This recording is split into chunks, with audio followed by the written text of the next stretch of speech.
ये सारी घटनाएं जैसे ही होती है, रूल्स बदले जा सकते, एक्ट नहीं बदला जाता। इसलिए हमने सेक्शन 30 में रूल्स बनाने के अधिकार दिए हैं। क्लॉज 33 कुछ विदेशियों पर लागू होता है, कुछ विदेशियों पर नहीं होता है। तो भारत के भले के लिए आता है, उस पर लागू नहीं होगा, और भारत को सुरक्षा को खतरा है, उन पर लागू होगा। बड़ी सरल बात है, इसमें क्या आश्चर्य होता है, मेरी समझ में नहीं आता है। मान्यवर सुधाकर सिंह जी ने भी इसी प्रकार के कुछ मुद्दे उठाए। विश्वविद्यालय और अस्पतालों पर बड़ा बोझ आ जाएगा। कोई बोझ नहीं आएगा। आज कोई विश्वविद्यालय ऐसा नहीं है जिसको ऑनलाइन इंफॉर्मेशन देने में तकलीफ हो। बिल भी ऑनलाइन बनता है, फीस भी ऑनलाइन स्वीकारी जा सकती है, तो एक रिपोर्ट ऑनलाइन नहीं भेज सकते कि मेरे विद्यालय में इतने विदेशी लोग पढ़ाते, इतने विदेशी लोग पढ़ते हैं। क्या आपत्ति है, क्यों छुपाना है? ये जानकारी लेने का भारत सरकार का अधिकार है मान्यवर, और ये तो देनी ही चाहिए मान्यवर। इसके साथ श्री सुखदेव भगत, उन्होंने बंगाल की बात की कि बीएसएफ घुसपैठियों को रोकने के लिए अक्षम है। मान्यवर, मैं आज बड़ा गंभीर उन्होंने आरोप लगाया है भारत की। माननीय सदस्यों, सभा की सहमति हो तो सभा की कार्रवाई इस विषय की समाप्ति तक बढ़ा दी जाए। माननीय गृह मंत्री जी। मान्यवर, आज मैं कई बार अलग अलग भाषणों में, अलग अलग जलसों में ये विषय उठा जाता है, बांग्लादेशी घुसपैठियों के लिए बीएसएफ क्या कर रही है, सेना क्या कर रही है। मैं आज वास्तविकता इस देश को बताना चाहता हूं, और मैं ऐसा करता हूं कि तृणमूल कांग्रेस के सारे लोग सदन को छोड़कर नहीं जाएंगे, ध्यान से सुनेंगे। मान्यवर, हमारी बांग्लादेश के सटी हुई सीमा, अब सुनिए भाई, हमारी बांग्लादेश से सटी हुई सीमा 2216 किलोमीटर है। उसमें से 1653 किलोमीटर बाढ़ बन चुका है, बाढ़ के पास वाला रोड भी बन चुका है और चौकियां भी बन चुकी है। शेष फेंसिंग की लंबाई है 563 किलोमीटर।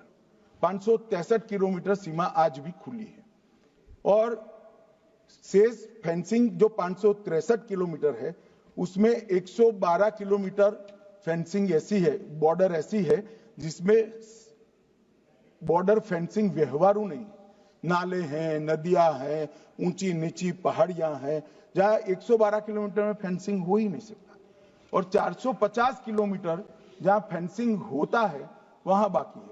अब मैं वो बताना चाहता हूं कि क्यों बाकी है।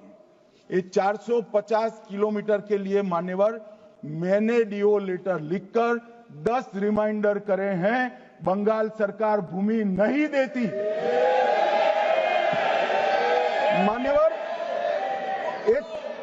ये 450 किलोमीटर के लिए गृह सचिव बंगाल के मुख्य सचिव के साथ 7 मीटिंग करे, ये भूमि नहीं देते हैं मान्यवर। जहां फेंसिंग लगाने जाते हैं, सत्ताधारी पार्टी का कैडर आकर हुड़दंग करता है, धार्मिक नारे लगाता है। और मान्यवर, मैं कहना चाहता हूं कि ये 450 किलोमीटर फेंसिंग रुकी है तो केवल और केवल बंगाल सरकार की दया की दृष्टि घुसपैठियों के पर जो है, इसके कारण। और मान्यवर, इससे आगे ये 450 किलोमीटर, शायद ये भाषण सुनकर ममता जी भूमि दे भी दे तो हम खत्म कर देंगे, फिर भी 112 किलोमीटर खुली सीमा रहती है मान्यवर। जब आप 2000 किलोमीटर बाढ़ बना देते हो और 112 किलोमीटर नहीं बनाते हो, तो कई बार तो ये 2000 किलोमीटर के कोई मायने नहीं। आदमी को घुसने के लिए कितनी जगह चाहिए मान्यवर। तो 112 किलोमीटर जो नदी है, नाले हैं, एक कठिन भौगोलिक परिस्थिति है, वहां से लोग आते हैं। ये सवाल हमें करते हैं, अभी भी किया कि रोहिंग्या दिल्ली तक आ गए, आपके नाक के नीचे आया। मान्यवर, ये बांग्लादेशी घुसपैठिए हो या रोहिंग्याज हो जो घुस कर आते हैं, पहले असम से भी आते थे जब कांग्रेस की सरकार, अब बंगाल से आते हैं टीएमसी की सरकार, घुस कर आते हैं। इनको आधार कार्ड दादा कौन देता है? नागरिक कहां के बने हैं? कहां के बने हैं? जितने बांग्लादेशी पकड़े गए 24 परगना जिले का आधार कार्ड और नागरिकता है मान्यवर। और ये जो आप आधार कार्ड इश्यू करते हो, वो आधार कार्ड लेकर, वो वोटर कार्ड लेकर ये दिल्ली तक आते हैं। आप उनको आधार कार्ड इश्यू न करो, आदमी क्या परिंदा भी पैर नहीं मार पाएगा। और दादा ये सब चीजें भी लंबे समय चलनी नहीं है। 26 में चुनाव है, बंगाल में कमल खिलेगा और पूरा बंद होगा। मान्यवर मुझे भी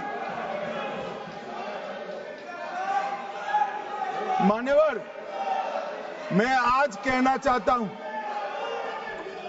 दिल्ली के चुनाव से मैं मौन रहा कि देश का सुरक्षा का प्रश्न है, तू मैं नहीं करना चाहिएगा।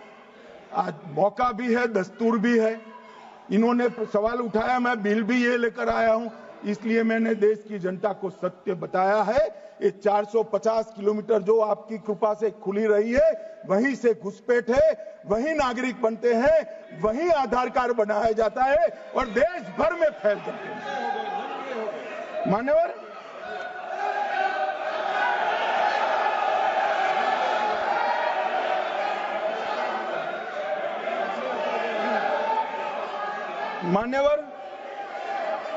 एक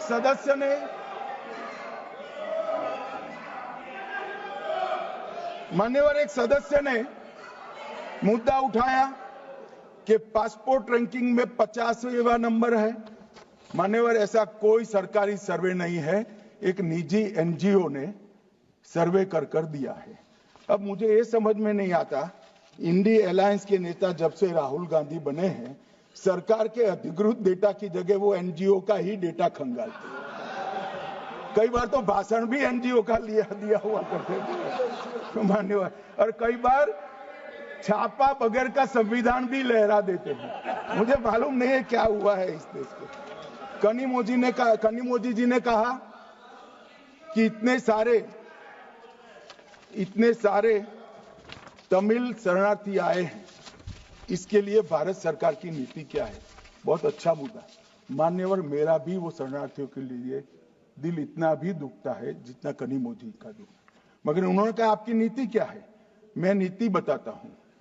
1986 से जो भारत सरकार का नीति है, और जब आप 10 साल यूपीए सरकार में थे, तब जो आपका नीति था वही हमारा नीति है। ये तो 74 से आए, अब 10 साल था, दयानिधि जी भी मंत्री थे, बालू जी भी मंत्री थे, कुछ नहीं किया। और हमें सवाल कर रहे हैं कि आपने क्या किया। भला आपने कर दिया होता तो हमारे लिए तो बारी ही नहीं आती। मान्यवर, तमिल शरणार्थियों की नीति में हमने फुल स्टॉप कॉमा का बदलाव नहीं किया है। जिस सरकार में डीएम के हिस्सेदार थी, वही नीति को हमने जस का तस अपनाने का काम किया है। अगर कुछ बदलाव करना है तो मुझे देखना, हम सोचेंगे। मान्यवर,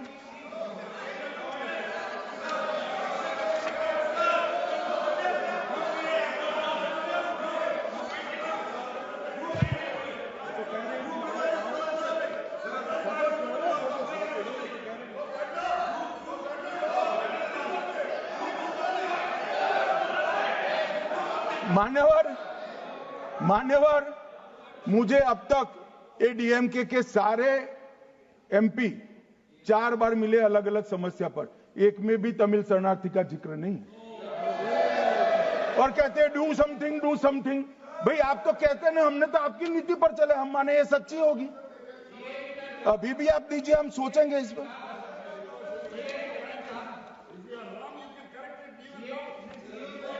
मगर आपने रॉन्ग किया है, एक्सेप्ट करते हो ना। आपने रॉन्ग किया, वो तो स्वीकार कर लिया, चलो अच्छी बात है। मान्यवर, एक सीएए का जिक्र है। मैं इसमें कोई राजनीतिक टिप्पणियां करना नहीं चाहता।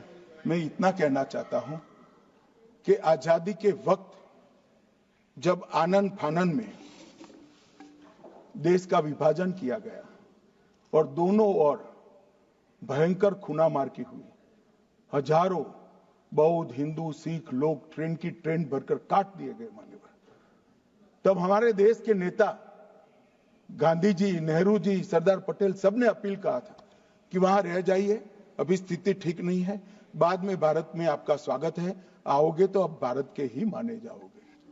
मान्यवर, वो लोग वहां अपने धर्म को बचाने के लिए, परिवार को बचाने के लिए, महिलाओं की परिवार की महिलाओं के सम्मान को बचाने के लिए भारत में आए।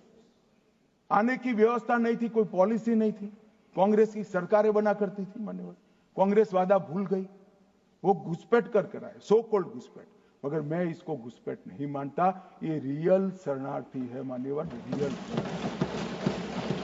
जो अपना धर्म बचाने के लिए, अपने परिवार को बचाने के लिए यहां आए हैं, वो शरणार्थी है। मान्यवर, और इसलिए हम सीए लेने के लिए लेकर आए हैं। मान्यवर, इसमें कोई भेदभाव नहीं, हिंदू, बौद्ध, सिख, पारसी, क्रिश्चियन, कोई भी जैन, कोई भी व्यक्ति आए, इसका भारत में स्वागत है। मान्यवर, हमने कोई भेदभाव नहीं किया है, मगर जो घुसपैठ करने के लिए आते हैं, उनको जरूर हम रोकेंगे। मान्यवर, नागरिकता इनको ही प्रदान होगी जिन पर अत्याचार हो, जो विभाजन की विभीषिका को झेलें, जिनके परिवारों पर अत्याचार, उन्हीं को हम नागरिकता देंगे। मान्यवर, ये पूरे विधेयक को 4 कानूनों को समाप्त कर इसको रिप्लेस करने के लिए लाए हैं। मान्यवर, ये चारों कानूनों में जितनी भी क्षतियां थी, लूफोल्स थे, उसको भरने का भी काम किया है, ओवरलैपिंग को हटाने का भी काम किया है। और आज के समय में भारत के अर्थतंत्र, भारत की शिक्षा, भारत की चिकित्सा पद्धति, भारत के अनुसंधान, भारत की लीगल सिस्टम, इस सबको मजबूत करने के लिए जो अंतर्राष्ट्रीय सहयोग भी चाहिए और दुनिया को भी हमने सहयोग करना है। दोनों चीजों को देखकर, परंतु उसमें सबसे पहले देश की सुरक्षा की चिंता कर ये विधेयक मैं आपके सामने आया हूं। मान्यवर, मैं आपके माध्यम से सदन के सभी सदस्यों को निवेदन करना चाहता हूं, इसको पारित करें। वीके न्यूज, राष्ट्र के नाम।